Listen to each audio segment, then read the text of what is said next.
Hello বন্ধুরা, আমি শ্রেয়া। আশা করি তোমরা ভালো আছো, আমিও ভালো আছি। তো আজ আমি শেয়ার করবো একটা চিকেন রান্নার রেসিপি। ফার্স্টেই আমরা চিকেনটাকে ভালো করে ধুয়ে নেব, তার উপরে একটু টক দই, হলুদ গুঁড়ো, লঙ্কা গুঁড়ো, একটু লেবু, তেল সবকিছু দিয়ে ভালো করে মাখিয়ে নেবো। তারপর মাখানো হয়ে গেলে 15 মিনিটের জন্য বন্ধ করে রেখে দেবো। এর কাজ তো প্রায় সব শেষ হয়ে গেছে। আর তারপরে আমি আলু, পেঁয়াজ সবকিছু কুচিয়ে নিলাম, টমেটো, কাঁচা লঙ্কা সবকিছু একসঙ্গে কুচিয়ে নিলাম।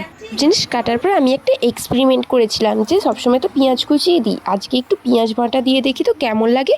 আর সত্যি বলতে খুব সুন্দর হয়েছিল। পেঁয়াজ বাটা দেখছি এত ভালো লাগবে আমি ভাবতেই পারিনি।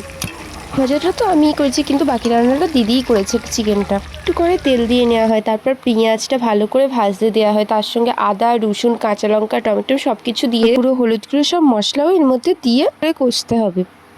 আর এদিকে দেখো চিকেনটাও আমাদের দেয়া হয়ে গেছে। চিকেনটা দিয়ে ভালো করে নেড়েচেড়ে কষিয়ে নিতে হবে যাতে রান্নাটা খুব সুন্দর হয়, কষালে টেস্টটা হয়। ভালো কথা হয়, রান্নার মধ্যে কষানোতেই কাজ। এখন তো সেদ্ধ চিকেনটাকে আমরা হচ্ছে, ভালো করে ফার্স্টে তো কষিয়ে নিয়েছিলাম, ফুটছে। তারপরে দিয়ে দিয়েছি একটু জল। জল দেওয়ার পর তো এখন সেদ্ধ হচ্ছে চিকেনটা। তো গাইস, ফাইনালি আমাদের চিকেন রান্না কমপ্লিট। আর এখন বসে পড়ছি খেতে। ভাত আর চিকেন জাস্ট অসাধারণ লাগে, তার সঙ্গে একটা লেবু। কি স্বাদ! খেতে বসে যখন ভিডিও ক্লিপ নিতেই ভুলে যাই সবার লাস্টে, তখন তো একটুখানি পড়ে থাকবেই, কি আর করা যাবে। যাই হোক, খুব সুন্দর খেতে হয়েছিল। আবার নেক্সট কোনো ভিডিও নিয়ে দেখাবে। চলো টাটা আজকের মতো।